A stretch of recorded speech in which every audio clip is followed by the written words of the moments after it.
Welcome to episode 485 of an Unearthly podcast, streaming live on the 8th of August, 2023, and featuring At the Temple of the Fourth. No, that's not correct. Planet of Blood, written by Colin Meek and starring Sylvester McCoy as the Doctor, Kevin Eldon as Antimony, and Sophie Aldred as Ace. I am Bill Sylvia, the one in black, and I can make peanut butter sandwiches now. With me are color commentator Alex Fireheart Hello. and technical director Mad Matt Winchell. Still battling against the overlords that wish to control my soul. So it has been a month since we last streamed, due to all of our various lives going on. Although I think things are getting better since both Matt has had a change in work, I have had a change in location. Alex, I don't think has had much of a change, but I think we are optimistic for the future. How are things going, everyone? As I recall, Alex was at least having a health issue cleared up and was improving. Well, I was sick earlier this week, but it seems to have mostly cleared up now, thank God. Well, I'm Ah. meaning the muscle issues you were having. Oh yeah, yeah. Those are thankfully all sorted. But Nice. also I was having sinus issues like mostly through last week. And then I just it was kind of funny because my supervisor on Friday was like asking me if I felt alright because I must have looked like visibly sick. Hmm. So I just kind of jumped on that and took both Saturday and Monday off. I kind of Because had a similar thing last Thursday, actually. Like I could tell my boss was starting to see that I was kind of fraying. But that was like day 5 out of 6 in a row. Yeah. But yeah, I was like, screw it, I'll take advantage of this. I used some annual leave to just because I knew I wasn't going to be able to get in anywhere to get proper sick leave. I just took Saturday and Monday off since those were my two next working days. And actually getting a full 8 hours of sleep for several days in a row and taking over the counter stuff has basically been enough because it's just like a thing that I always get like several times a year usually. So that's how I know it's not the flu because it's like people would just be like, "Oh, it's winter there. Of course you'll get it and it's flu season, so you're just getting the flu." It's like, "No, this is something I can get throughout the year. It doesn't Mm. matter. It's like it's a hay fever related thing I was gonna usually." say, if it's like a hay Um, fevery thing, I know that it hasn't completely stopped it, but I do know my multivitamin has helped my body fight it. Makes mm, sense. Yeah. yeah. I've basically just been taking varying cold and flu stuff and also downing several liters of orange juice. Yeah. Um. But yeah, other than that, from my end on Chaos, as I said, doing battle with the Overlords. So, long story short, after our last time here, one of my managers at the gas station, I'm still not naming names of these companies, at least not publicly at the moment. Matter of fact, just to prove no bad blood, I'm trying not to even release the previous job's name until like maybe a couple of years down the road. By then, can't even guarantee anyone's still at that job. Mm. Um, but long story short, uh, the manager eventually called me up a couple days later, and first wanted to ask if I could come in for a day. Which, funny enough, at that point, the new job was pushed back a week. My starting day on a Saturday to get like introduced to everything. And then I'm like, okay, sure. Okay, fine. And she was about to start talking to me about my not replying to a couple of things, and I'm like, actually, I did reply to one of those, but I understand that the person I replied to, might have gotten like extremely busy because they were having sudden health issues after getting back to work as well, after a few days off. And they're like, oh, okay, so we can still set you up for some days. What would you like to do? And I'm like, well, you know what?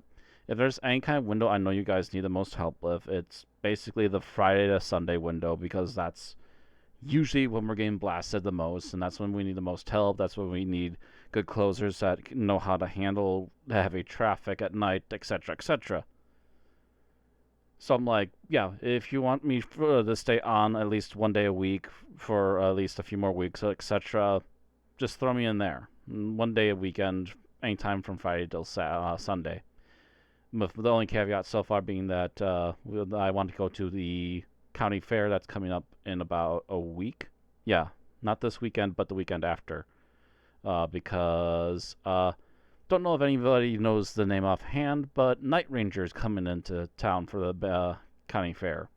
The guys who made the song "Don't Tell Me You Love Me" and Sister Christian. They're relatively popular 80s songs. Also come to find out the band's actually still active, and they even put out a music video like a couple years ago. I'm like, holy shit, these guys are still good. Okay. And they're good enough to even put a budget into a music video, so why the hell not? So I'm going to be going to that in a couple of weeks, but so right now, Friday through Sunday, I'm working the old job, and Monday through Thursday, I'm doing the new job.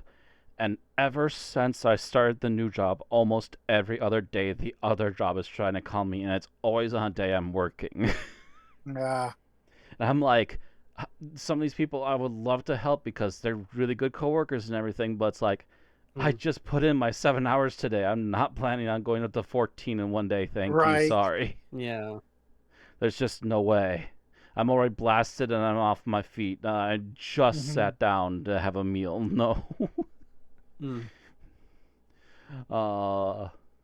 Stuff like that, essentially.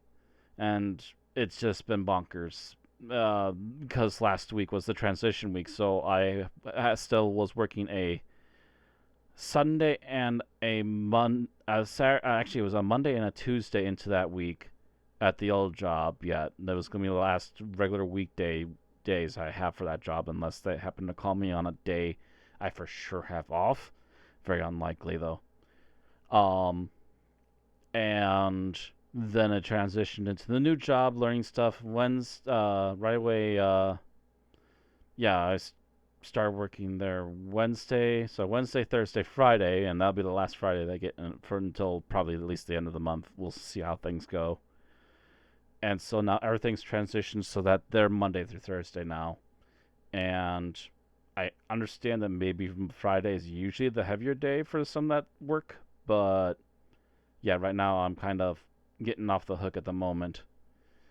But I'm also still there for Mondays, and Mondays is the day that they get a whole pile of stuff, and anything that's gone wrong over the weekend is now something we have to clean up, kind of a deal. So, been interesting to learn stuff from there. Management seems to be at least relatively fine. There's actually multiple layers of management there compared to what I'm used to. Because actually, the owner of the store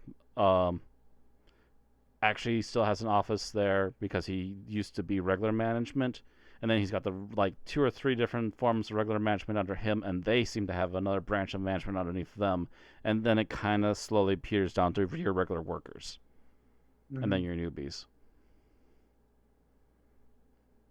Essentially, is how it kind of branches down. Makes sense. And especially when this is a big enough store like this, you need your different management for like bakery, deli, regular grocery, other items, etc. You know. So, and even some of the grocery seems to have at least somewhat of a little bit of a management head for them to at least keep an eye on things. So it's not all under one person to make sure everything is ordered. There's maybe a manager above all of them that helps make sure it's all staying organized, but it's not the lead person that's supposed to be doing the footwork. They're mostly there to just make sure everything's going smoothly and help with any corrections that might pop up. Stuff like that. But yeah, otherwise it's been fine there, and I'm gonna say it right now, I'm much preferring just keeping busy and running around a store all day, as opposed to literally standing for half an hour to an hour behind a register because these clowns won't stop piling into this building. That also said, one of the coworkers that I joined on that same Saturday along with is a Elvis impersonator. Okay. Yeah, we more or less started the same week, and within a week, I'm already hearing people talking about trying to like call up other people that run the store, trying to ask about him, and you're literally hearing them one-sided over the phone, going, "Yeah, he's an Elvis impersonator." Yes, we are. We are open to hiring all kinds of people here. Yep.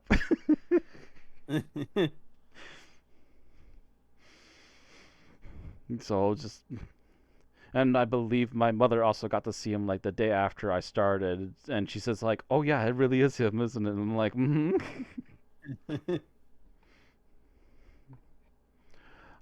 So yeah, that's been the hectic yet interesting round of stuff going on there.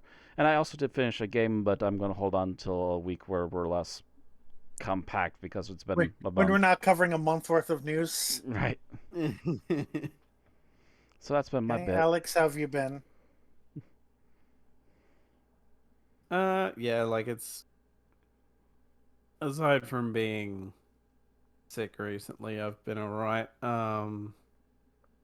Mainly just lately, wishing that I had a decent sleep schedule because like Oh, I don't I just feel keep it? like watching a bunch of stuff and then I'll be like, oh, it's already after midnight. Shit. And like the one downside of being off sick is that I'll get into conversations on Discord with people and then I'll look at the clock on my computer and be like, oh, it's after 5 a.m. Fuck. I should probably That's get to me every bed. time I get into a conversation with you when it's daylight for you, and we're just chatting about movies or whatever. Yeah. Yeah, my sleep habits are officially shot in the foot right now because yeah, I'm gonna have to get up at like about 5 o'clock in the morning tomorrow. Mm. For those that don't have any context, 5 o'clock is about 6 hours away right now. Yep. Mm.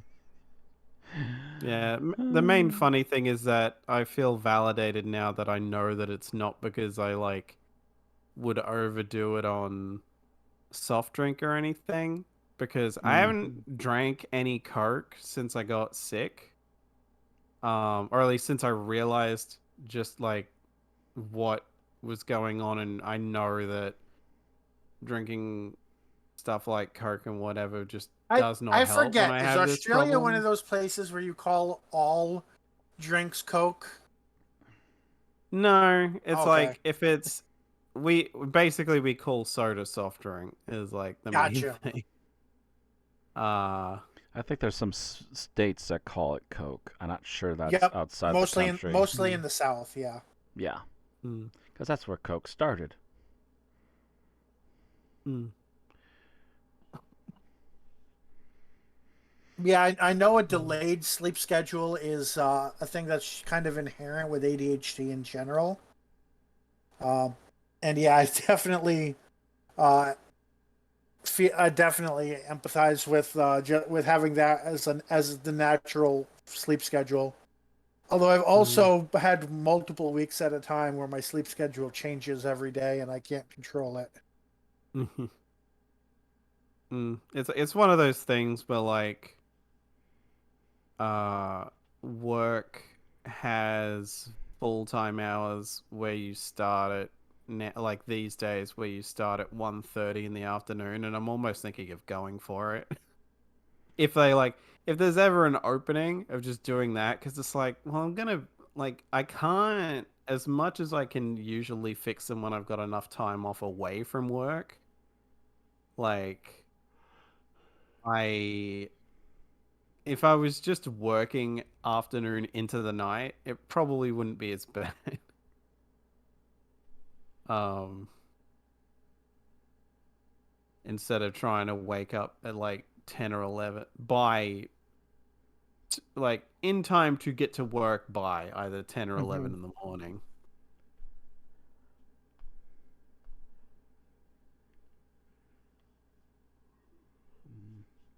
Yeah, my sleep schedule's shot in the foot right now because new job is mostly AM, at least for training for sure. And old job is almost always closing. Oh, great. Mm. So either I'm ending work somewhere between like noon or 4, or I'm working till close. Depending on what part of the week we're in right now. I know those hours. I don't envy it. Yeah.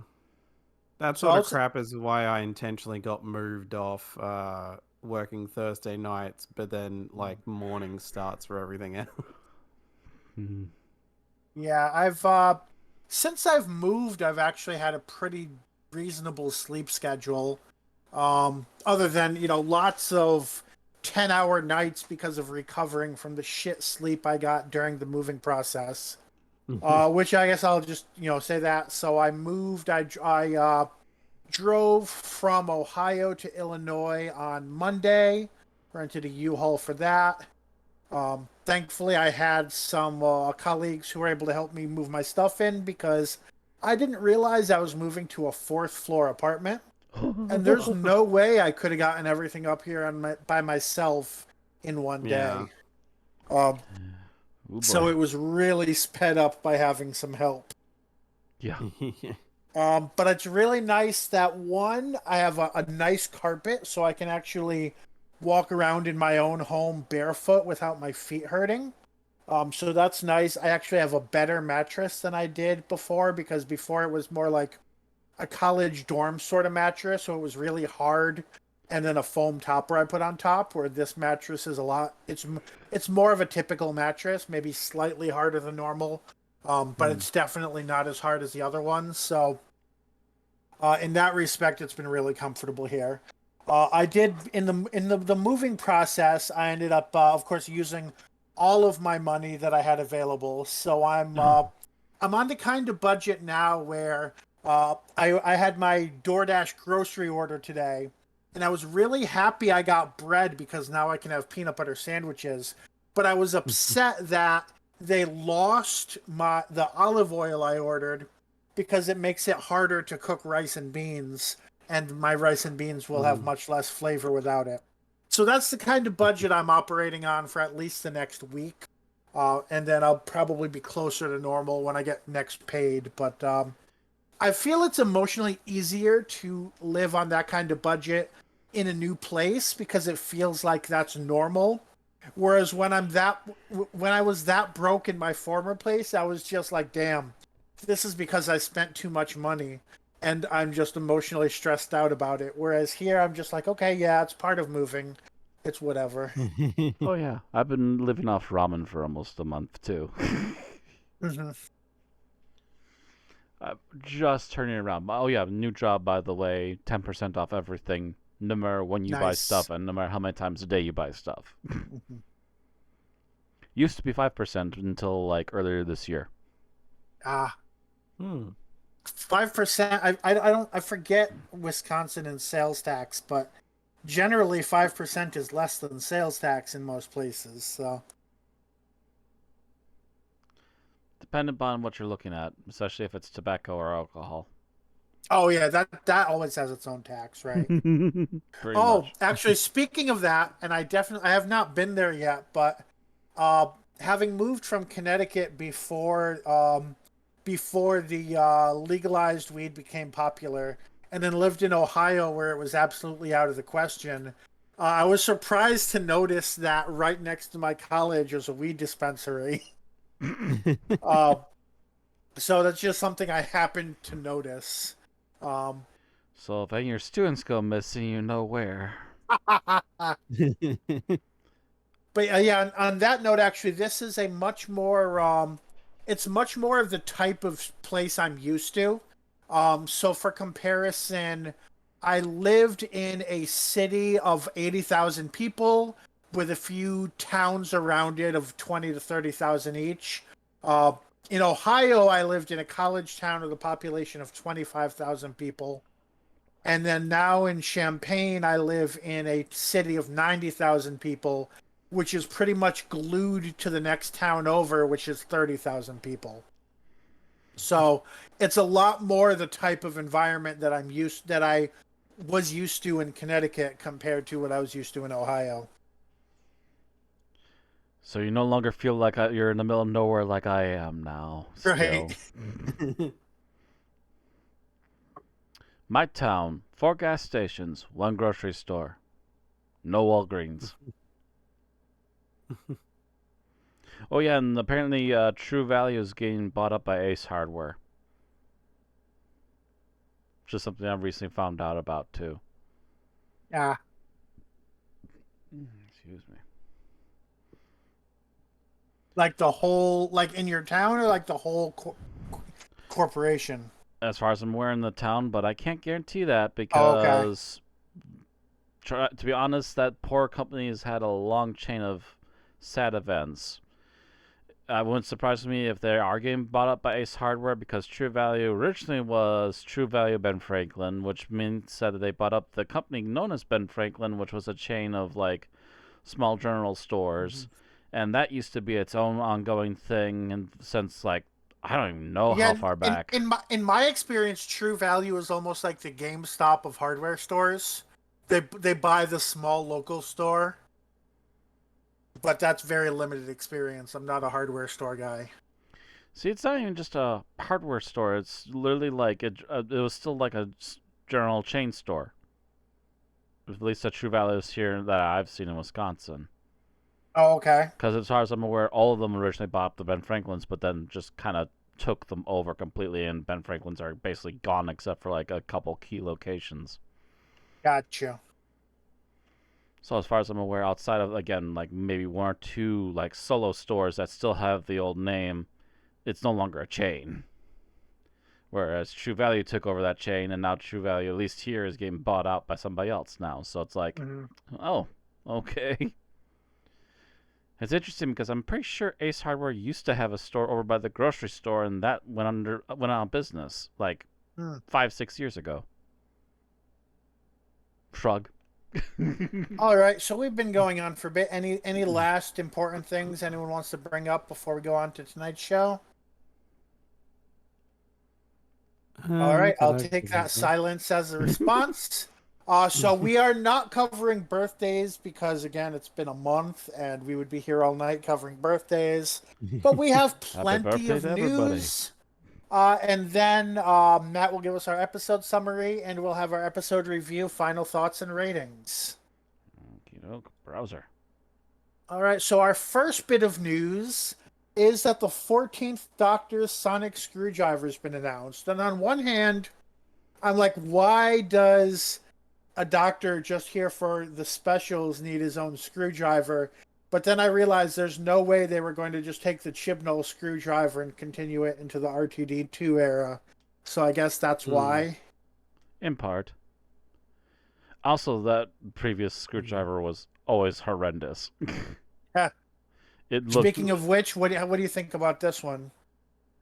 It honestly looks like an upgrade to the old New Who screwdrivers. I've seen it described as a mix of the 10th, 11th, and 12th Doctor's screwdrivers, which I can kind of see. Yeah, it definitely has some of the bits of like Matt Smith's oversized one. Yeah, and maybe that's why. Maybe that's one of the reasons I feel it's over designed. Because my thought is, if you're changing the screwdriver and bringing back the 10th Doctor, why not bring back his screwdriver? Because Hmm. there's been upgrades since then. He needs more Yeah. flashy things. I'm also not guess- sure why it has tentacles. Because the Matt Smith one kind of Um, did, although they have new lights on them, so Yeah. I'm like, ooh, shiny. Yeah, the Matt Smith one had it where like the prongs at the top opened up, Mm-hmm. but this is lower down. Yeah. And again, more sonic lasers. Maybe one of them works on wood. Maybe. Maybe that's what the upgrade's for. I mean, I almost wonder if it's a matter of like this will also be Shooty because it would be weird to introduce one for Possibly. 3 specials Maybe. and then get rid of it. Kind of, yeah. It is like And there's it always almost the takes the discussion wind out of it Shooty might sales then, but yeah, and it's always the point of contention of as much as they're billing and coming back as him being the 14th, is that just RTD being a troll? And this is, like we'll figure that out when the specials come. But it's one of those things of is Tennant technically the 14th or like this weird in between phase? they put out a press release saying Tennant is 14 and Gatwa is 15. So it would be weird, but not impossible for them to say, never mind, that whole press release was a troll. I'm pretty Yeah. sure that's a troll. Gatwa's the 14th Doctor, no matter how you're going to put it. Because you can't just have a gap and say that's one of the previous Doctors again. Yeah. That just if you They're gonna want be to keep like, things understandable, that just made things worse. They're going to be like, actually, the 15th Doctor is Tom Baker, and Shooty Gatwa is the 16th Doctor. I could actually see RTD doing that. Again, just to help troll people even harder. Because now he has the power.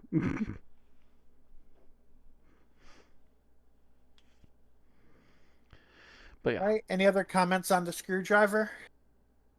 I'm honestly happy with it so far. We'll see how it works. All right. Our next bit of news is this is another kind of brief one. So Yasmin Finney has had one or more, probably several interviews in the past month. But she specifically mentions that she shares scenes with Shooty Gatwa, and she talks a little bit about how how precedent setting that is to black queer actors on screen together and so forth. From a lore perspective, what that means is it's not like David Tennant is going to drop her back off and then regenerate later. He will probably regenerate in her presence, or they'll go back and forth in some way. She's which probably means that she's going to be in more than one episode. We didn't know that for sure. True. I think I might be wrong. Yeah. But I think this confirms that she's in at least as many episodes as David is. Which I guess it would make sense that she would at least share some scenes with him because we're not, it's not that RTD is literally only coming back for the specials and then buggering off. So there's no real reason to do an immediate thingo.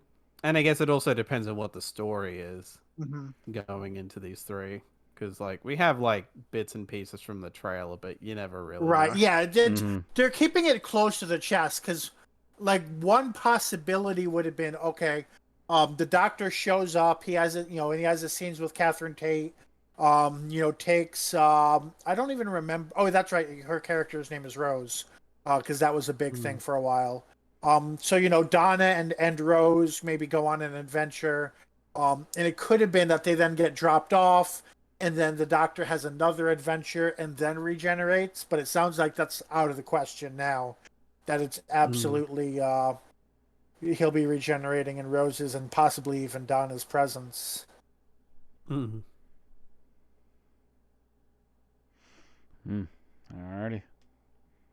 All right, and yes, that is it for that one. So then we move on to Series 14, And again, a very brief piece of news is just that they've finished filming it. Series 14 is fully filmed. The crew had their wrap-up party and posted a bunch of stuff to Instagram. No deep analysis involved there, but they're done filming it. So off to editing it goes. And with that, RTD did tease that a famous guest star will make a cameo appearance in a crucial scene in the 2-part finale of Series 14. So whether this means famous in Doctor Who or just famous in general, we don't necessarily know. But it seems like of the 8-episode season, there will be a 2-part finale with a famous guest star. So. Oh, I love that magazine cover title, by the way. James Bond reference, you only live twice. Yep. Although technically David Tennant has lived 3 times now. Only if you count the other universe version that got kind of separated off. I'm counting because he regenerated.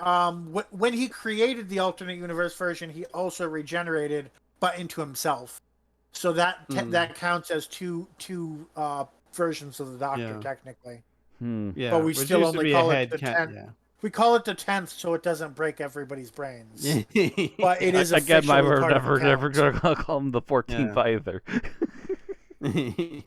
It's like if you really want to go by it, well, if you really want to be nitpicky, the War Doctor is the 9th, Eccleston is the 10th, David is the 11th, David is also the 12th, and Matt is the 13th. But we're not being that nitpicky because the show is not that nitpicky. Not to mention, again, this will cause the brains of everyone trying to get into this franchise to implode. Imagine trying to get your friend into the show and be like, this is the 10th Doctor and the 11th Doctor and the 14th Doctor, David Tennant. Yes, he's just the star of the show in perpetuity now. Just every 5 years, we can't seem to get rid of him. We don't know why. After RTD, we'll have a new showrunner, and they'll have 2 doctors. And then they'll bring RTD back, and RTD will bring David Tennant back. All right, and then they'll just talk to David. David will be just like, I just can't say no.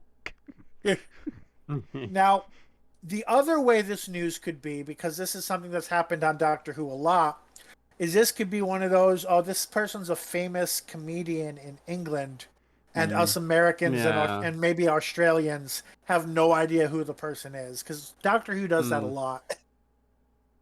Yeah.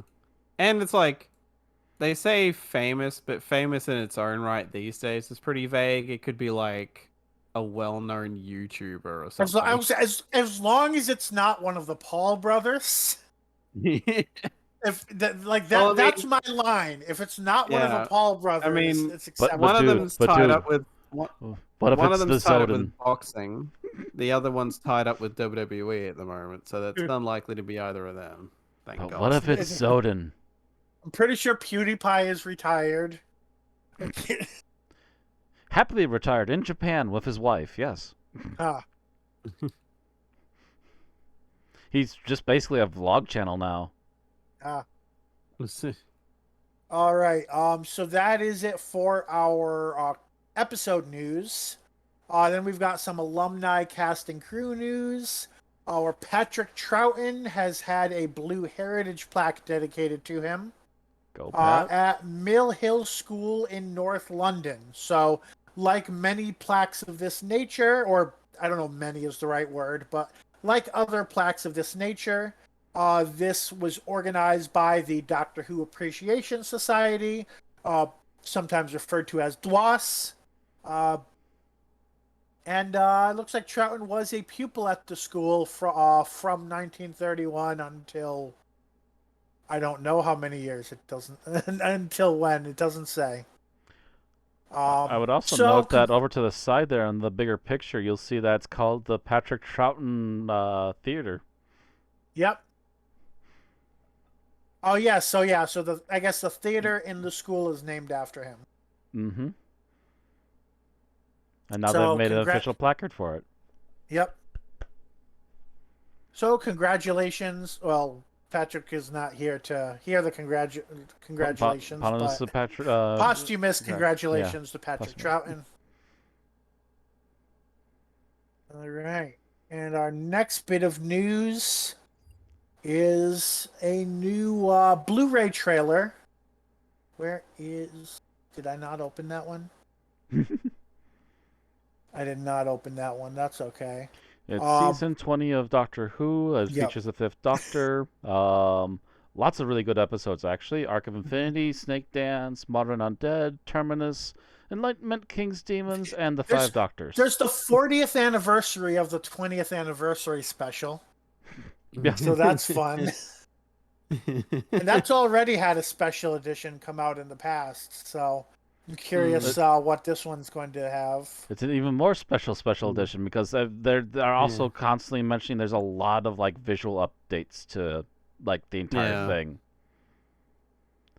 As long as they don't do a George Lucas and turn William Herndal into David Bradley or anything. Not that I'm aware of, although I think they managed to find a good reason to add more Tom Baker footage. Because I saw some footage I don't recall seeing before. Tom Baker footage that's not from Shada. Yeah. And they've upgraded what the things look like that abduct the doctors. And I saw the teleporting silver guy that's like what they call it? A wrestling guardian or something like that. God, the weird silver man that killed a lot of bunch of Cybermen. Would have absolutely known that off the top of his head. But I'm not placing it, and I already know I don't have the bandwidth to look it up.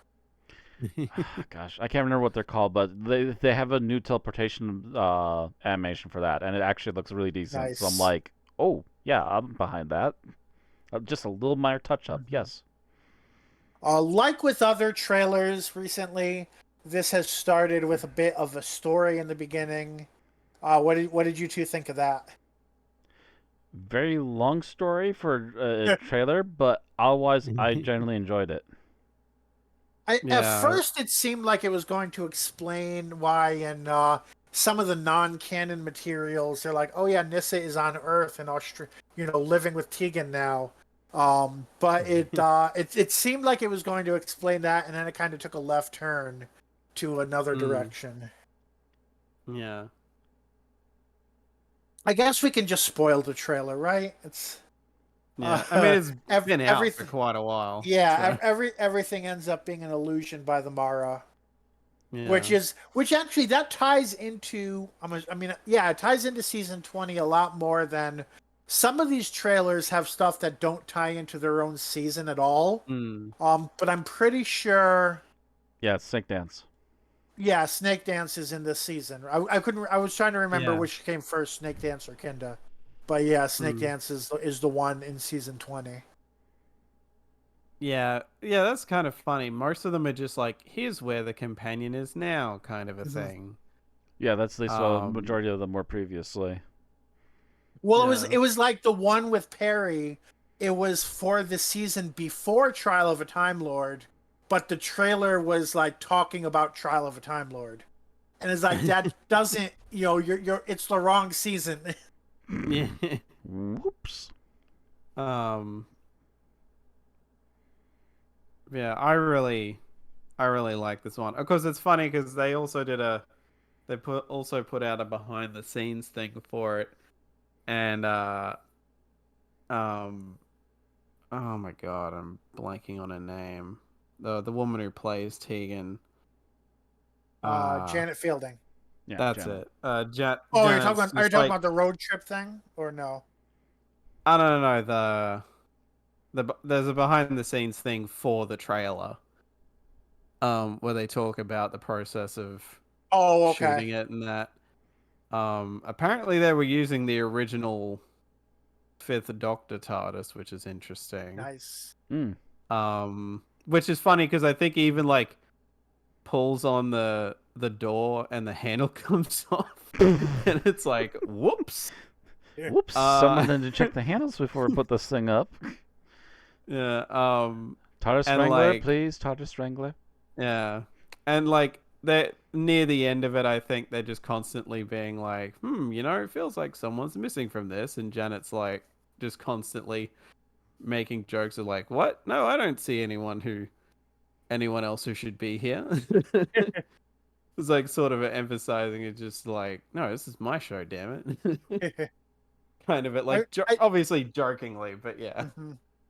I think between Janet Fielding, Sarah Sutton, and Peter Davison, ironically, Peter Davison is the one least like his character, because I think he's a lot more he's a lot more Tegan-y than the Fifth Doctor is, and I think that's partially because he likes to ham it up for the camera, but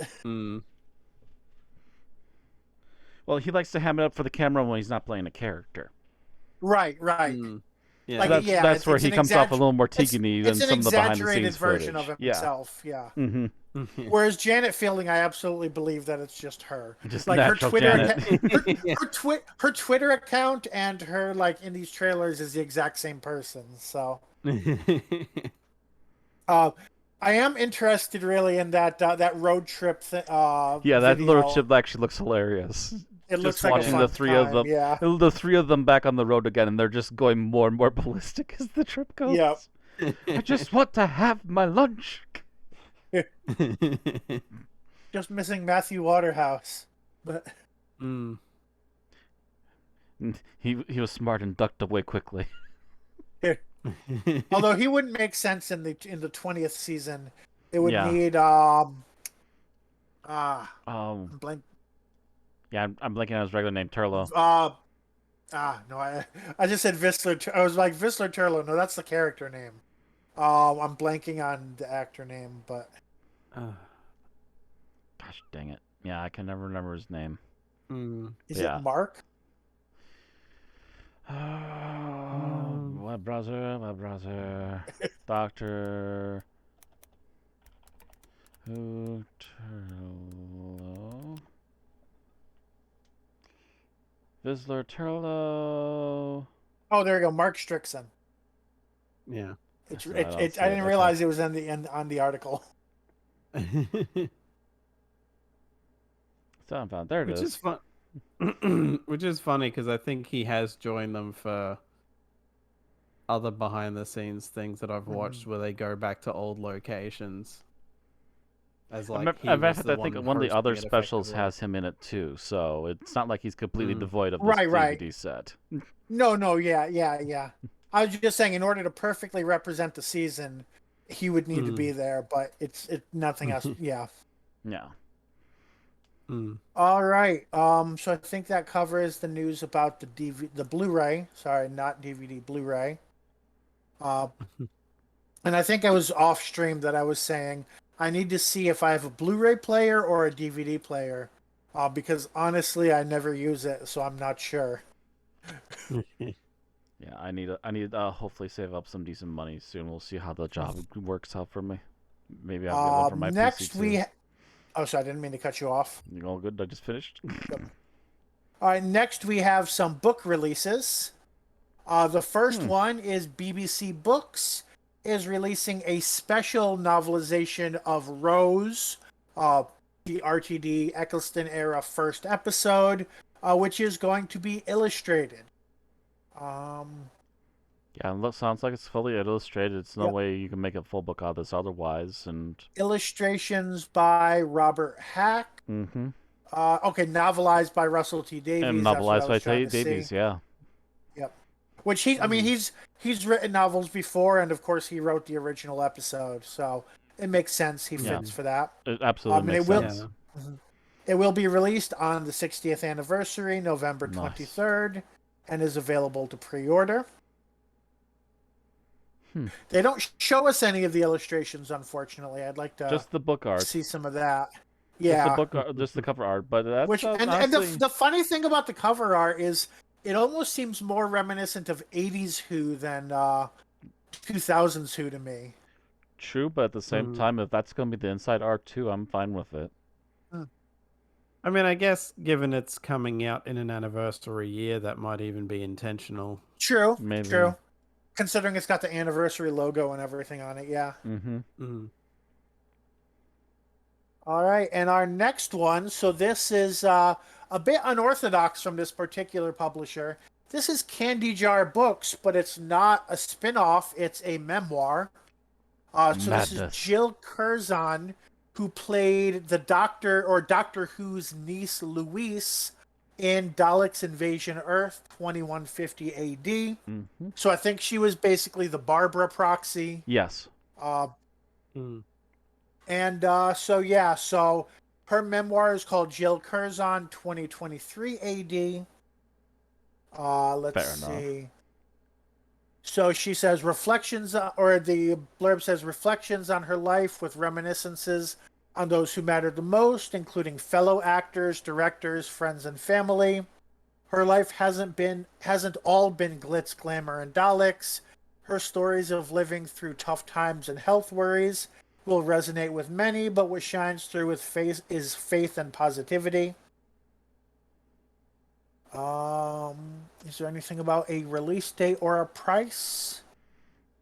I'm actually not seeing either at the moment.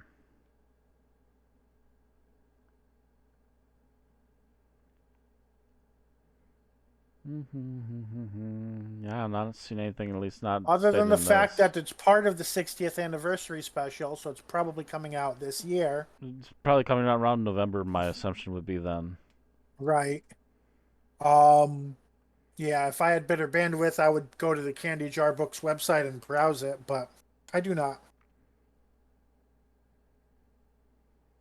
I will say, if I had a 60th anniversary bingo card, memoir from the actress who played the Doctor's niece in one of the Aru movies would not have been on it. Nope, wouldn't been one they would have guessed on that one, but here it Yep. is. Not what I expected, and I honestly know nothing else of her career, so. Yeah, I have to look her up. Apparently, I can't seem to see a release date as of yet, but looking on their website, it's currently £20 plus postage and an additional £10 for a signature and postcard. Ah, British actress most famous for her film and television appearances during the late 60s. As we previously mentioned, was a niece in Doctor Who, Daleks Invasion of Earth, 2150. Most famous television appearances includes The Champions, 69, Adamant Lives, 76, The Saint, 65, Hugh and I, and Disneyland, 1963. okay. So yeah, she's mostly famous for television, like old 60s, I assume, like... And you didn't mention Avengers or Z-Cars, so I'm a little surprised. Those were the ones mentioned at least through the Doctor Who news. Let me have a look further. Digging, processing. Yeah, definitely can't find a release date at all, but it's at least up for pre-order anyway. So maybe they're finalizing that. I think a lot of the time Candy Jar Books announces the book and says it's out now. So this is a little, if I'm remembering right, this is a little unconventional even in that respect for them. Yeah.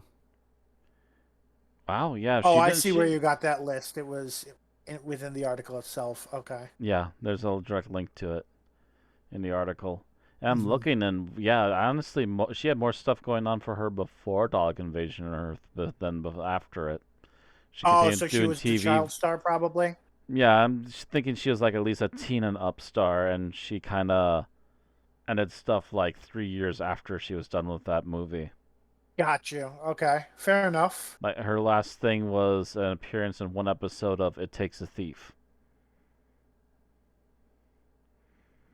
And that was basically it. So I'm assuming since they mentioned that she had a lot of issues, I'm wondering if maybe she had a lot of health issues that suddenly took her out of acting. Oh yeah, that might be. Yeah, that's a good point. So if you read it, the story might say like her health took her out of acting. True. At least out of regular acting, maybe it forced her to stage act or something. I don't know. But yeah, I mean, that's either that or she just like got gave tired up of on it. stage, Yeah. yeah, and just like went to either stage stuff or just a normal life. Mm-hmm. Anyway, that's All right, our and theory our so far. last book announcement is that the BBC has already announced target novelizations of the 360th anniversary specials. Did they give? All 3 books will be available on the 11th of January, 2024, and are Okay. available to pre-order. Uh, does Available next. BBC own Target? Because it says BBC Books has I announced think Target they, novelizations. I think I think the idea is they bought them out, they're Okay, like but the like parent company keep over them them. as Yeah. special brand. Yeah, and gotcha. they keep them for the Okay, brand then thing, I'm I doing guess. this slightly out of order, but that's okay. Nobody else looks at the outline because they can't see it. But we have Special 1, The Star Beast, novelized by Gary Russell. Special 2, Wild Blue Yonder, novelized by Mark Morris. Special 3, The Giggle, novelized by James Goss. And they will each have cover artwork by Anthony Dry. I hope And he given stays that dry he's enough, long enough coming for back making them. as, and I guess given that he's coming back as showrunner, no real surprise that Russell is not doing any of those Right. because he wouldn't have the time now. And I Yeah, guess they're just one not book. showing us the cover art because they want to keep the contents of each story a secret. Until later. Yeah. Mm, Would be yeah. surprised. Give us Or like maybe something. the art, yeah. Or it's a thing of like the art hasn't been finalized yet, maybe. One of two options. Please, Yeah. Russell, just give us a morsel. Give us separate trailers for one of the specials. Something. Throw us a bone, Russell. Russell I mean, literally at the just very throws a bone least, in a corner. That's your trailer. yeah. I half expect it'll be like October before we get like a proper trailer for like the first one, if at all. But it seems like at the moment he's doing the Chibnall thing of being like, I am not letting these fuckers spoil anything that I don't want the public to know. And let's be fair and let's be honest, that was a bane of Russell's existence the entire time of BBC, is that they would constantly leak shit all of the time. Yeah. I mean, both him and Moffat, because like they spoiled the return of what's his name? The guy who played the Master in the Russell era. Yeah, John Sim. Yeah. They spoiled that return when Moffat wanted that to be a surprise. So I'm pretty sure there was also early spoilers of Davros coming in when that happened too. I remember that, and then probably I remember like Randy and others just going, "Nah, never know," and then all of a sudden it happens. I'm like, "Told you."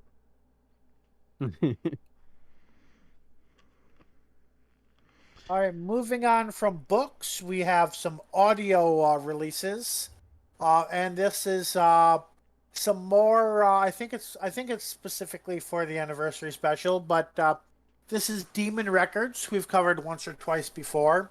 They've announced a vinyl record collection celebrating the Fourth Doctor.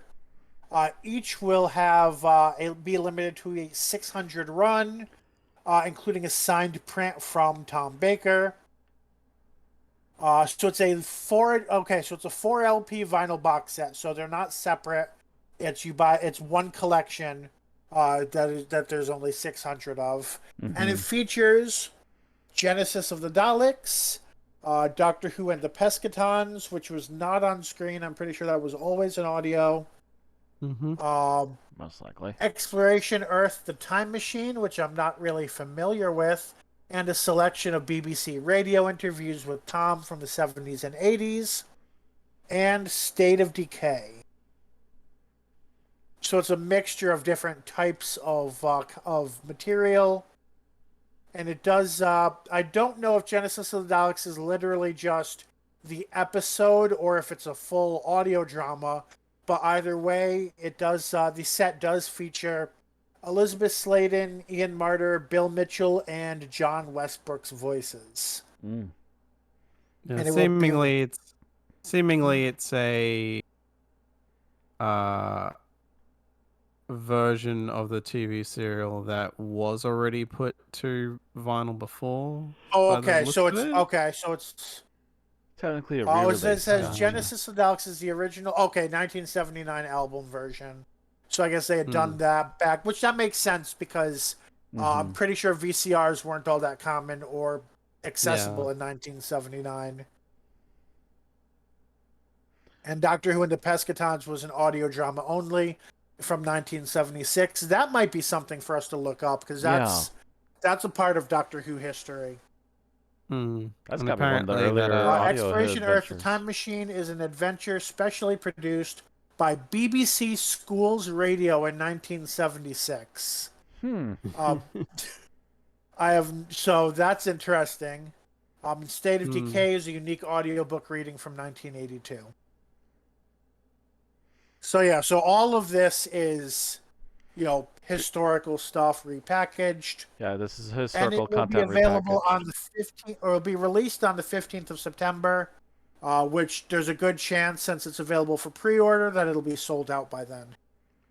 And what few there aren't, you better hurry. It doesn't say in the article how much, right? Let's see if what Amazon said.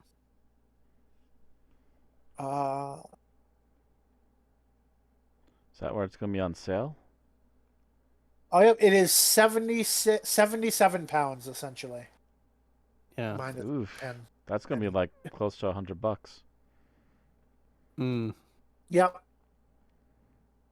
Yeah, I mean, I know, well, before the pound dropped, that would have been about $110. Now it might be less than that, yeah. It still might be around 100 though. Like, right. I would assume between like 190. Because I still think their pound is still worth more than $1. Yeah. All right, that's that. And of course, we have Big Finish. And because we have so much news, we're going to do a quick rundown of Big Finish. Yep. On July 12th, they released Unit Masters of Time featuring Missy. On July 20, they released Once and Future, A Genius for War, which features the 7th Doctor as well as Davros. On July 27, they released Torchwood Among Us 3, which is the finale of that miniseries. And on August 3rd, they released the 9th Doctor Adventures, Travel and Hope. That is the end of the news. So interesting characters on that last cover. All right. So I guess it goes to me now for introduction on the main episode today. Yep. So whenever you are ready. Yes, let me pull out a stopwatch. Whoever can pull out a stopwatch. All right. 3, 2, 1, go. All right, so our adventure begins that the Doctor is looking for somebody as he happens upon Earth again. It appears that he's looking for 2 other Time Lords that have both been murdered. He starts to question how they were murdered, and the only example they're given is that it was apparently very animalistic-like. I keep forgetting his name, but his current companion goes off to have a quick investigation of the area while the Doctor stays at the... Antimony. Antimony goes to investigate while the Doctor stays in the lab he's at and starts investigating what the telescope's been looking at and what it's been picking up. By the end of his little bit of researching, Antimony comes back with a police officer who's very curious about where this strange young man came from and who this Doctor character is and why the Doctor is now messing with lab equipment here at the university. The Doctor explains that he seems to be seeing something that's opening up more and more time black holes essentially and other weird phenomena, and very briefly explains that it's a hole in time that's getting bigger. But then the question of the murders comes up, to which the Doctor agrees that these things need to be looked into as quickly as possible. They leave Antimony there to hopefully be watched after by the other police officer, and go to find out what the murder is, because as they're about to head off and talk anyways, another murderer has appeared, which means that these 2 are not the murderers at all. Upon getting to the scene of the crime, they find a woman that's dead, but then realize that apparently whoever attacked her was stopped in the middle of the attack, which is when they find the police officer, and then they realize the police officer that guided them into that alleyway was in fact the murderer. They continue to hunt down the murderer, seeing several other grisly sights get more and more strange and bloody as the doctor is trying to figure out why. He believes that the more bloody and nasty ones are possibly due to the fact that it's more of a calling card for them to try and follow, and then the doctor tries to figure out where the would-be murderer has been running off to, because it's very obvious it's not just an animal, it's an intelligent human-looking thing. As this is all going on, one of the other Time Lords we've met already previously has finally shown up at his destination on the planet where they're having the guerrilla warfare going on. He shows up, almost is captured. The guerrillas manage to protect him as he dives into the brush, and a few moments later comes out unscathed, and they start to walk off of him, and he starts to explain why he's there, about to mention the doctor as they fade into the distance. While this is all going on, I believe I thought there was something else, but I do believe we actually go back to the doctor. They managed to catch up with the murderer in the sewers. It turns out to be an assassin, but who he's working with is not known yet. And as the doctor is trying to get that out of him before he dies, after a heated moment between himself, the officer, and the fact that the creature tries to bite him, or the assassin rather tries to bite him, but he apparently ate garlic, which actually still affects the creature much like it was a vampire. The assassin still dies before the doctor can get the information, but as they're starting to piece things together, they suddenly realize that the other murders were not caused by this one, as they hear about even further murders that happened while they were busy chasing after the enemy, this main one, and that the description was that of a blonde woman with blue eyes, which is the one of the other scientists at the university that they had encountered. They managed to get back just in time as she's about to attack the companion. She didn't show signs of it until just before the revelation, where she started acting oddly about the body of the police officer that came in barely alive and then dying on the floor. She gives up the ghost that she is apparently a similar creature to the other assassin, but that she hates her basically stuck rotten life being having an animalistic side that she can't fully control and constantly causes her to go lashing out at things. They are forced to kill her as well, but once again not able to get the information the doctor wants to find out who was the one that sent them to assassinate.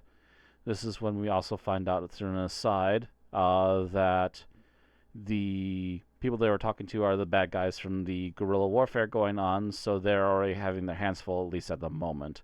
And there's also a brief mention at the very end that he's no longer called whatever previous rank he was, hinting to me at least to be the brigadier. And that's all. 501 on my end. I was gonna say, yeah, I stopped it at 502. Have my hand on the button. That's why I'm close. Right. Well, yeah, I wasn't quite sure when you were going to end, so it kind of took me slightly off A second guard. more, yeah. You knew when you were going to end. I gave the hint that was ending on mention of the brigadier. And all right, so Alex, what did you like about the episode?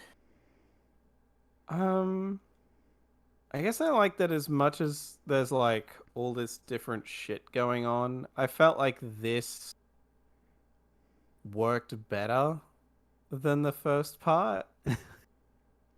Like the first part, because the first part is purely setup mostly, a lot of it's like, okay, I guess we've just got to wait to see where this is going. Whereas now we're actually like, okay, this is actually going somewhere. We're getting some idea of what's going on. I'm assuming the vampires are like the state of decay thing related. I think so. Things. Because that's immediately what came to mind anyway. Which I guess they're a new wrinkle in this, but they're seemingly tied to stuff that's going on. So it's at least not yet Although another threat. they did specify that the main one was escaped from a prison. So So it's very likely was that that yes, they Nessican? Yeah, are. that Nessican was formerly prisoned and Mm, imprisoned and is now out. So So it yeah. is very possible that it is state of decay vampires that didn't need to be forced into e-space. Mm, mhm. That they were considered um, well in hand, at least at the time. mm. But yeah, just like a lot of like it's funny because it's weird to say that this is a major improvement when it's just like, well, this doesn't have the problem of being set up. Yeah. Mhm. So it's just like, okay, now we're just going with the story. But Well, as yeah, much like it's not a pilot, and pilots yeah, are well known to have difficulty because they have a big burden on their shoulders. mm. So it's like now that we're actually into the swing of things, the flow of this one felt a lot better. Although I guess to be fair, this part is also several minutes longer than part one, Mm, because part one was like just under a half hour, and this is like just 37 over. minutes. Yeah. So yeah.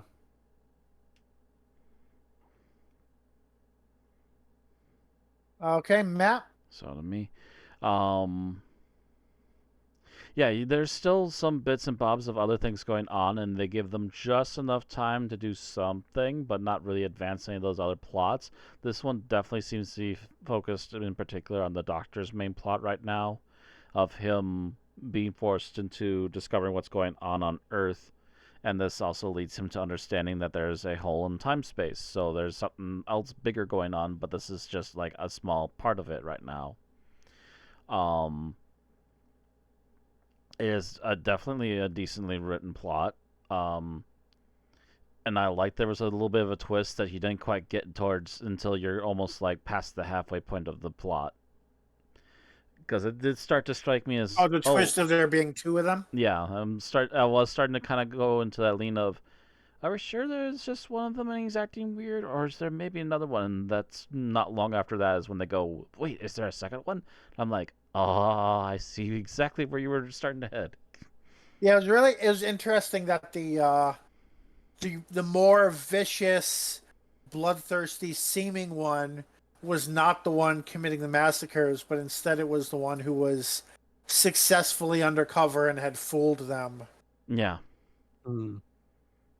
had fooled them multiple times, in fact. Yep.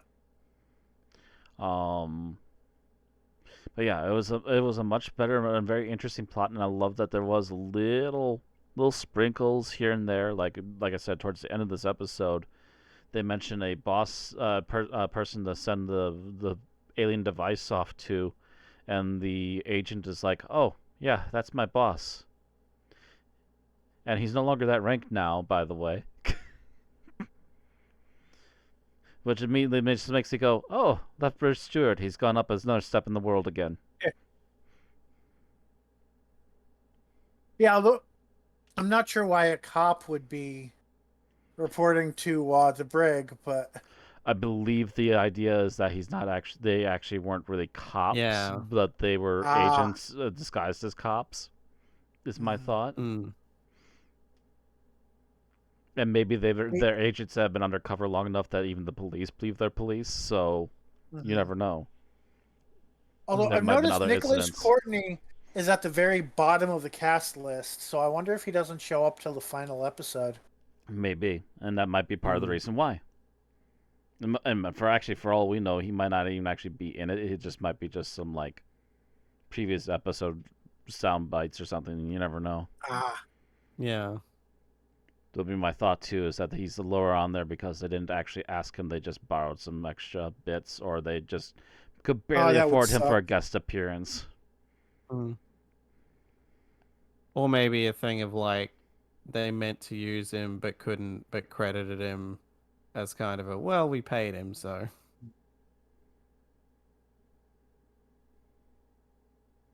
Yeah, something along those Well, lines. hopefully we get more of him than just that. We'll have to see. So now, I guess now it's to me, and I like that. This is one of the things Doctor Who does really well. We had a quick genre change in the middle of this multi-part story. It was like, yeah, let's go. Let's have a horror episode focused on vampires. And sidebar, do we think that the specific reason they cast Anthony Stewart Head was because this was the vampire episode? Maybe. Like at first, probably. I wasn't putting the two together. I was like, oh yeah, they have Anthony Stewart Head. That's great. Nice to have a cameo in there. And then he's killed by a vampire, and I should have put two and two together, but I didn't at first. He was the other officer. He's the very first person we see at the beginning of the episode. Oh, never mind. He was one of the Time Lords. Okay. Yes. Yep. Valentine.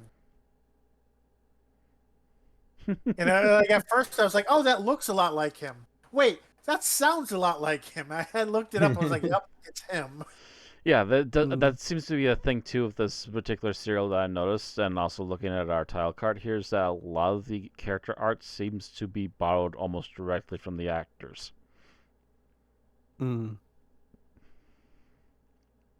At least for the well-known actors. It's Yeah, hard the to ones tell that- about the less-known ones. Yeah, the ones that are definitely on screen for a while, for sure, at least.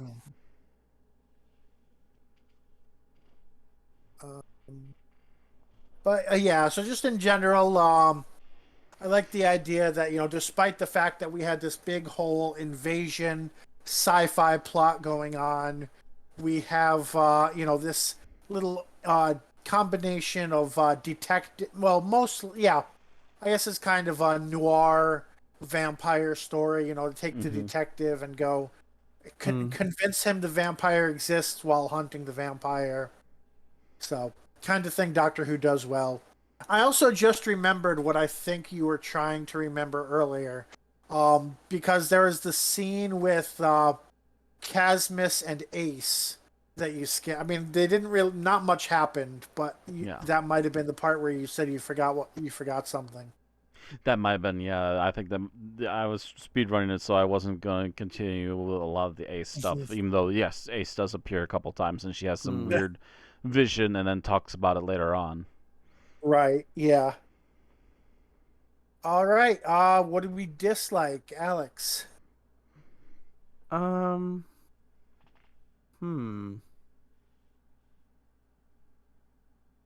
Honestly, it's like, this is very like minor, so it's not like, but it just felt so weird to have a post-credits thing in an audio like what is effectively an audio drama with like limited visuals. It's like I almost went past it until it started, and then I was like, in 2002, this was a state-of-the-art webcast. What do you mean? Still, it was weird to have like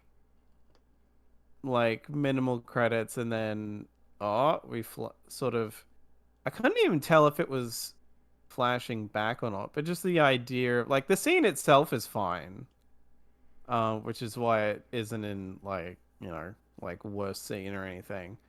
But it's just so weird to have that, and if I wasn't just letting it play, I would have missed that. And it's like, having listened to episode 3, that doesn't come up again. That this guy is likely with Unit. So it's like, oh, I just don't think they cover him in the next one. Like, he probably doesn't come back until like part 4 or 5. I don't know. Haven't listened to those 2 yet. Yeah, but it might be it's the later just so ones. weird that like, yeah, but it's just so weird to be like, who was expecting there to be a post-credit bit in like something like this, especially back then. Right. You're saying this so, was 2002? I'm trying to remember when post-credit things became really popular. I know Marvel really made it popular. It especially became popular after Iron Man in 2008. It wasn't unheard of by any means before then, but that's when it became big and kind of everywhere. Yeah. So it's like, it just seems a bit odd that to put that very, I'd say, crucial detail, that it's like, oh, actually, this guy was working for Unit the whole time. Like, after the credits, when most people might have just stopped paying attention. Especially, and notice the credits really like faded to silent. So like if I were like physically, I mean, people would not have been watching this on their phone in 2002, but Yeah. it would not have been unrealistic for somebody to get to that point and click off without realizing there Yeah. was more coming. Yeah. Especially because this isn't like they do this in kind of the reverse order with how Big Finish does it now, where the whole Doctor Who, Death Comes to Time, da da da da da, here's the cast, is all front loaded instead of at the end. So you can't even be like, oh, it was people listening to that and then that. And I come to think of it, Big Finish don't do that either. They're like, if they're going to have a stinger or something, it'll be right before the credits. Yeah. And then, you know, credits as just someone reading out all the names involved. All right. So your dislike was the fact that they had a post-credit scene. Matt. Really quickly, I was looking it up. Apparently, post-credit scenes became popular after 1979 when the Muppets movie first did it. Okay, so that's when it kind of became a thing. Yeah, basically, after the credits, you just had a scene of an animal running down the hallway shouting, "Go home!" And then a couple years later, you had things like Ferris Bueller's Day Off, where he also does the whole, "Why are you still here? Go home." Was that scene in Friday the 13th post credits? Friday the 13th. And I say that scene, you know exactly what scene I'm talking about. You mean the first one? Yes. No, it was swelling up like it was about to do the credits, but no, it happened before the credits. Okay. So yeah, so even then, like nowadays, it absolutely would have been post credits. So you can see, yeah. It was starting to become a thing in like after the late 70s, early 80s, but it didn't really become a thing until like the 2000s. Yeah, it didn't become an expected mandatory thing until 2008. Yeah. Yeah. To the point where you'd probably miss some because you didn't expect the movie to have one. As a matter of fact, the 1980s Masters of the Universe had one. Ah. Just literally Skeletor's head popping back out of the liquid at the bottom of Castle Grayskull. I'll be back. No, they weren't. So least favorite thing about this episode. Yep. While it is nice to see that something's happening in the other subplots, I will say that maybe it's better if they just focus on the main plot and give it a little more time. Like, if the other plots are important, like, give them their own episode to fully flesh out everything. Otherwise, I'm not sure that the whole give them barely 5 minutes and like then running off again is really a great idea. Like the cuts to the Minister, the cuts to Ace, things like that. Yeah, that doesn't seem wholly necessary. It'd be more appropriate to give them their full time when they need to be caught up. It doesn't... I feel it didn't do too badly on this episode, but I could see where certain episodes those would come in and be like absolutely intrusive. And kind of break your concentration on the main story. I feel like I could kind of see both ways because on one hand they're like I said, this one it didn't bother me so much, but I could definitely see where that could be a problem in other stories. Right. It's like they want you to remember this is a multi-part story, and you know there's important stuff going on in this other place, but at the same time there's not so much substance there to it that it matters which episode it's in. It literally there could just be a pop-up saying, hey, remember Ace is somewhere else, and that would serve the same purpose. Alex, it sounded like you were trying to say something. I'll just say, having listened to the next part already, I can kind of get where Matt's coming from, because I'll put it this way: the stuff with the Minister takes up a decent chunk of the next one, or at least he shows up a lot more. So you could argue that this could have been left, but that was probably just so maybe they didn't want that to like completely overwhelm the next part. So it's like, just as a reminder, here's what he's doing. Mm. So that when we get to the next bit and there's like a lot more of him, it's like, okay, No. we've got the setup done, so now we don't have to take even more time away from Right. Okay. the doctor and that. It's like I could almost see, especially the being like, oh yeah, it's been so, especially like if each plot has its own episode, people be like, oh yeah, it's they just introduced this plot in episode 1 and then completely forgot about it until episode 5. It's so inconsistent. Um, I guess also, as yeah, because, like, come to think of it, the minister only shows up once in the first episode having a Mm-hmm. chat with the doctor. yeah, toward the end. So you kind of need to set up what he's actually doing here, arguably. So, like, because it's kind of vague, it feels like in the first one. Mhm. So now it's like, okay, he's And then in this helping out the episode, it feels like resistance. he's just a less competent doctor.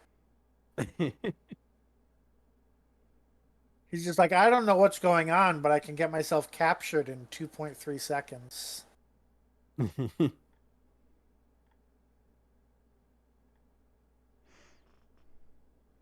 I guess that's to me then, right? No. Mm-hmm.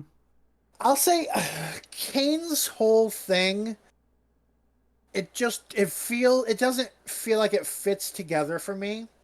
That like they mentioned that like whoever did the massacre was trying to draw their attention. Trying to draw their attention to what?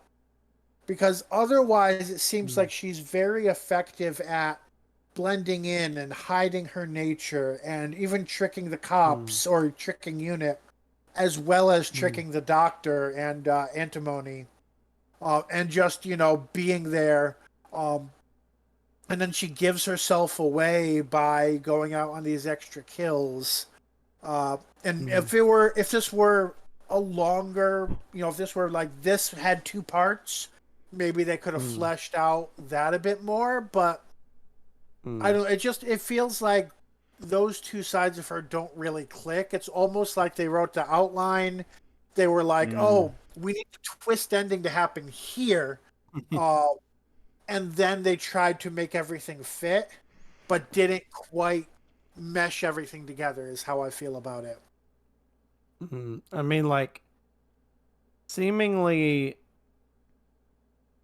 from what I can tell on the rewatch, like the re-listen more than anything, I didn't really watch it. I mean, generally the idea is that she's just become like either very apathetic or nihilistic, and is just like did all that to get the doctor's attention to hope the doctor would kill her. But then she had that Um, whole philosophical thing about like, isn't it more civilized to choose your heir and pass on the knowledge? hmm. Like, it seemed like she was Well, really I like, mean, to yeah, be fair, we should like be procreating immediately, vampires and choosing the yeah. best or whatever. I mean, immediately after that, she kind of goes like, "I just don't care anymore," Yeah. kind of a thing. Like I've had it with humanity, kind of a thing. Which might have also just been playing off that her still kind of pretending to be human by not just saying like, "I want to commit genocide on humanity" or something. Which I feel like if she did, she would have just done it with how effective she was being without them catching her. But like, yeah, it is one of those things where, like, I get where you're coming from, but I can also at least kind of see what they were going for. It's just a matter of whether or not it was as well executed as it could have been. Your That's understanding of there. the whole thing was suicide by doctor. Yeah, pretty much. Like it came off as like she was kind of just done with everything, but also so done with it all that she didn't want to do the deed herself. Mm-hmm. Um, but yeah, like now they could have set that up better, yeah, because it is basically just that one stretch of like that one hint towards, oh, she's probably not human, and then the reveal. But yeah, and it is a thing of like if this did have more time, they probably could have planted more seeds for that. Maybe, I will say on that note, the whole like, oh, you don't have any scent, that I think was meant to be a hint, but it completely went over my head the first time because I was just like, yeah, everybody has. I heard her say that. Everybody and I has a immediately had musk. pause. Everybody has a BO or something. Yeah. And an android would kind of not. Would kind of stand out as weird if No, you're used to that. I heard her say that, and I immediately had a lot of pause. I'm like, wait a second. Yeah, and I mean, really, most people wouldn't say that unless, especially in a story like this, unless the writer was hinting that this person has supernatural senses. But it whooshed over me the first time I listened to it. Yeah, especially like specific wording of scent instead of just like, you just don't have a smell. You don't smell funny. You don't smell good. I can you smell just you. Exist. I'm creeping around right now.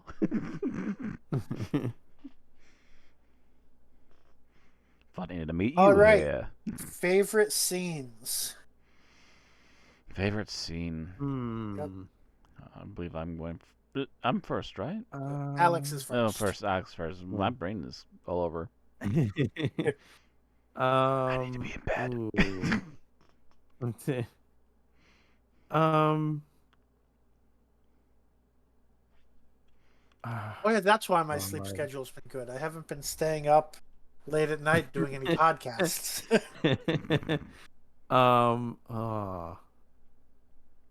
It's funny because I watched 2 and 3, but then only 2. I think I'm getting some bits jumbled. That's like, no, they don't happen until later. So I think. I mean, I'm assuming number 3 doesn't happen on Earth. I don't think most of it does, no, or if any. I think a lot of it's just off-planet stuff. Let's see. And some of it's like, if I'm trying to remember right, if certain things happened involving even the villains this time or not, but I don't think they did. But in any case, all the villains that appeared in this one died. Yeah. Unless you count the minions whose names I don't even know if they had names. They ran away. Bravely ran away. Yes. Honestly, yeah, screw it. I'll just go with the scene with Antimony trying to bullshit his way through the detectives and like failing miserably. Like, I came to see the dinosaurs. What? The view screen on our automobile is busted. He's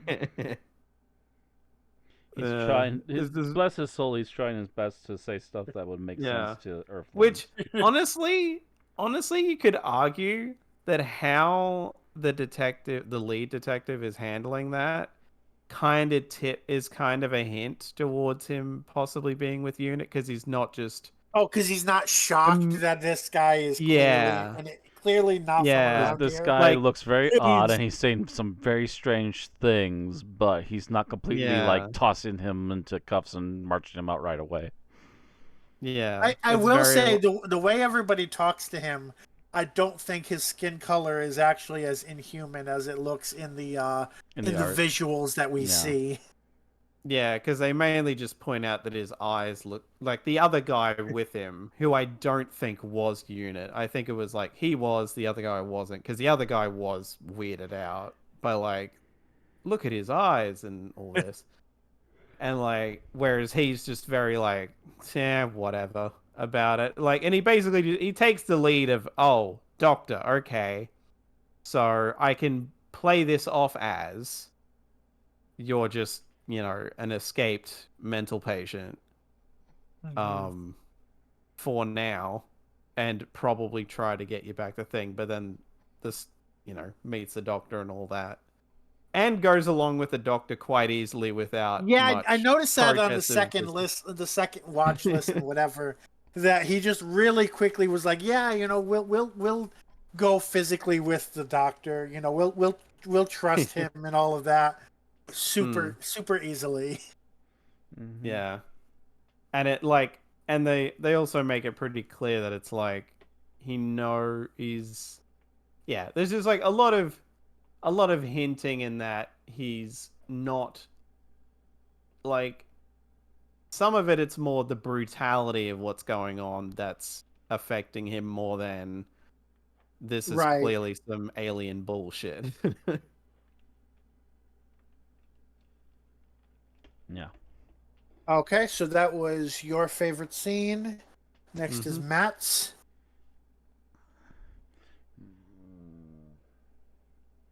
My favorite scene. I'm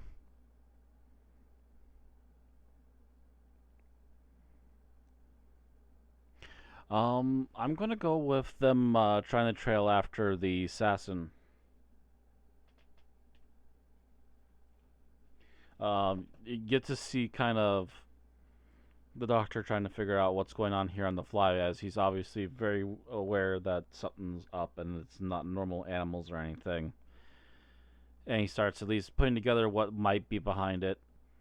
And then you get some pretty, without saying too much, you get some pretty grisly details, as well as with the limited art, you get some stuff that kind of almost reminds me of stuff I remember seeing out of like the early chapters of Sandman. Mm. In case you didn't know what happened in early Sandman when Neil Gaiman took it over, the majority of the first couple chapters is the character nicknamed Sandman, Dream, trying to get parts of his power back, and a lot of bad people did some very abusive stuff, and a very similar scene in a cafe, I believe, instead of the bar or wherever, kind of happened where a lot of people ended up dead, and Dream got his power back, but also had to take down the guy who stole his artifact and was abusing it to see the perverse dreams of others. So it was it was even more grimdark than that scene, but the art very much reminded me of a familiar scene to that, Gotcha. which was an interesting callback in of itself, because I want to say Neil Gaiman must have did Sandman what, the late 90s, early 2000s, so it wasn't too far from actually when they made this. Yeah. So might have been an influence. I'm not sure, but interesting thought. All right. So I'm going to say I actually think my favorite scene, especially that hasn't been touched, is the post-credit scene. Because we get to see this other side of the Doctor. He's just like, yeah. He's like, I know. He's like, I know how you feel. You're focused on all of the people that you didn't have the foresight to know to save, but try to focus on all the people you did save by being successful in your mission. It's a real side of the Seventh Doctor, and the Seventh Doctor does so much manipulation and so much fake joviality and all of that, that seeing, that sort of realness come out is really powerful for him. A moment of gravitas for him, yeah. Yeah. Yeah. Oh, and You can tell Neil his Gaiman Doctor's been at it a while at this point. Mm-hmm. Neil Gaiman Sandman was 89 to 96 apparently. Oh, In the okay, so it would have been original something run, in the early 90s then. So, yeah. Mm. About 10 years out from when this was made.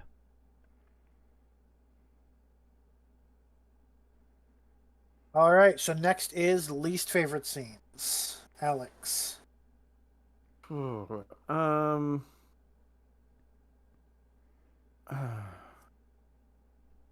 I feel like I'm purely just gonna go with a one-off line because the implication of it is just really bizarre to at least me.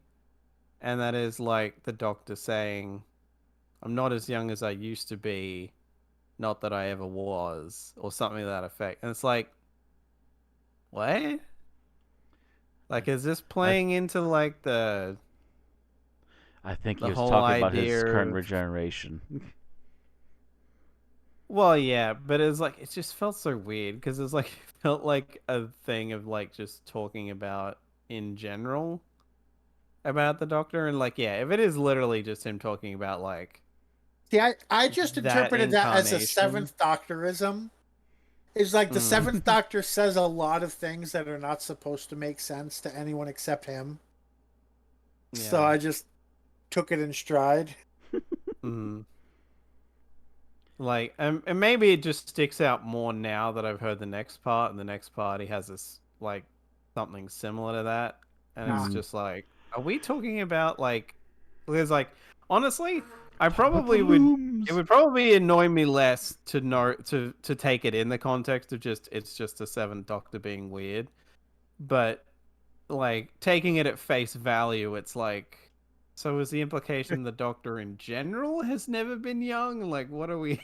I mean, The considering that when he was looms. young, he was old. Hmm. True. Um. I mean, When young Doctor, it was William Hartnell. at his youngest that we've seen him, he was an old man. Yeah.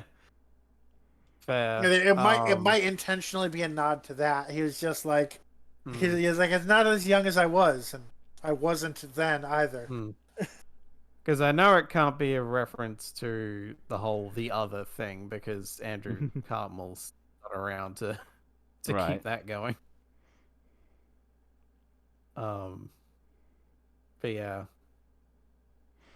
Like other than that, I don't really think there's many bits because sometimes it's just at least that bugged me anyway. But yeah. Right, Matt? I was going to say that my least favorite scene was the way the first assassin died, but then I realized later, oh wait, yeah, this is actually a reference to the vampires from State of Decay. Yeah, okay, never mind. Yeah, that would technically work on a lesser vampire. Um, so Having just a little bit of garlic from having it for lunch that day. yep, a bit of garlic keeps the vampire at bay. Um, so yeah, I'm trying to think of what my least favorite would be then, because that kind of eliminates it because that's actually canon. Mm, honestly, yeah, I feel like the "I can't smell you" thing, at least for me, was like an instant dead giveaway, and I'm just like, oh dang it, there it is. There's not even a question now. I was starting to think it, and then they just gave it a dead away, and I'm like, oh, yep, yep. Oh, okay. Yeah, you give no scent. I'm sorry. Even if you got close enough to a person, even just their clothes would give off something just from where they've been.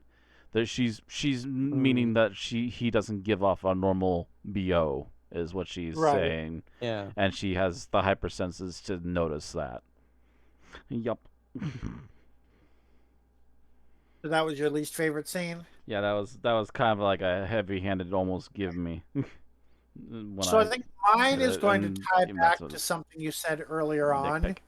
nitpick. I feel the scene with Ace and Casmus was just wasted space. It didn't tell us Mm. anything about what's going on.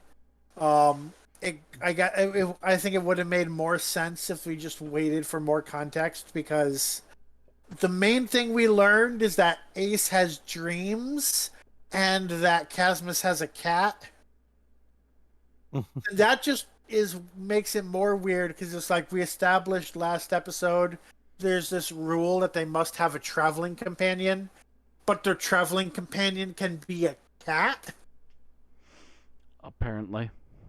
Like I Oh, don't want and to I harp guess on there's that some sort of, aspect of it, but that does not help and things. apparently Ace's subplot that she's going to see someone special about apparently like waking her third eye or something. I don't Yeah, know. she's gonna go through some sort of trial. Yeah. Mm-hmm.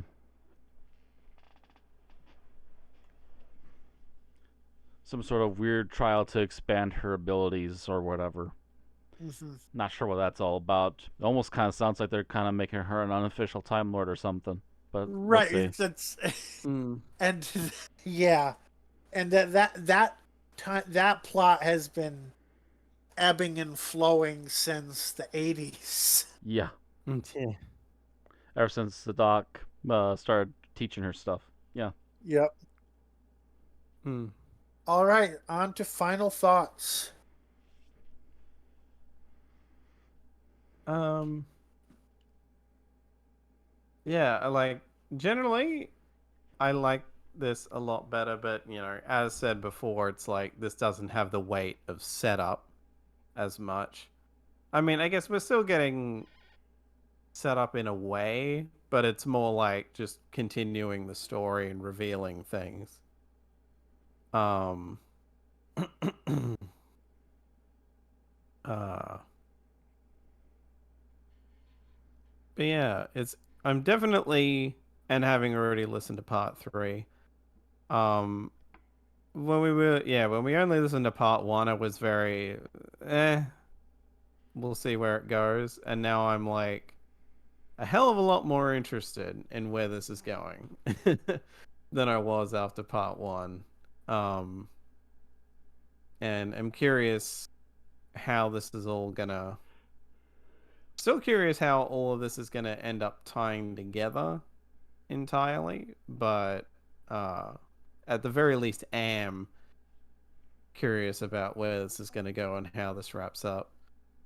Um Especially because all of the episodes from here are at least a half hour. I think part 4 is part 3 is a half hour ish. Part 4 is a little over a half hour, and then part 5 is over 40 minutes. So, um, with how much we've got left, it's going to be interesting to see how it turns out. I think that's the battle I've got.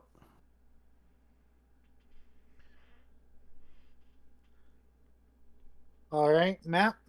I will say that the weird out of can stuff is still kind of head scratching, but at least it's no longer a main focus as much as it was during the setup. I will say that the turning that into a main almost one episode centric story was definitely a good idea, and having that particular focus helped make things a little more digestible as we went through it. Yeah, I'm still not sure I completely enjoy the whole breaks for 2-3 minutes to see what else is going on, but I can understand why they're there as long as they remain important, hopefully in the long run. That being said, there's still a question mark as to whether or not any of them are important yet into the main story. Probably find out either by the 4th or 5th episode. But for overall, I will say that the second episode is definitely a bit more enjoyable than the first one because the weird setups are done, and now it's trying to focus on a main plot point, at least through one story at a time.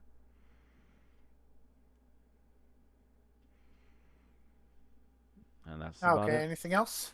Okay. So this was interesting in that we went from this opening that was setting up this one conflict to now we have what seems to be a self-contained story with its own beginning, middle, and end. That's completely separate from that conflict, but we also know that last episode the uh, minister seemed to intentionally be sending the doctor to deal with this for whatever reason. I don't think that was ever explained. So taken on its own, it's a decent episode. It's enjoyable. It's still unclear how this fits into everything else that's going on. Other than that, that one transmission saying, "Hey, you should come attack Earth." Obviously that's relevant. But I don't know if that's the only part that has any meaning in this episode for the major story or not. So that is something that's going to be interesting to see going on. Mm-hmm. And I said ratings in the beginning, but we're actually not doing individual part ratings for this story. Yeah, So that's actually the end of it. yeah. I feel there's too many loose threads yet with the other stories Yep. going on. Which, I mean, this one's a lot more rateable on its own than part one. It but is, we can't skip but... part one and then rate part two. Yeah. It's flux all over again. Yeah, we'll have to see how it ends. Yeah. Yep. All right, so let us know in the comments what you thought of this week's episode if you've watched it. Don't forget to like the video if you've listened this far, and make sure to subscribe on YouTube to get our exports, which hopefully will be more regular from now on, or follow us on Twitch to get notified when we stream. Next time, we continue to take a look at Death Comes to Time with Part 3, The Child, written by Colin Meek and starring Sylvester McCoy as the Doctor, Kevin Eldon as Antimony, and Sophie Aldred as Ace. See you all next time, and the child.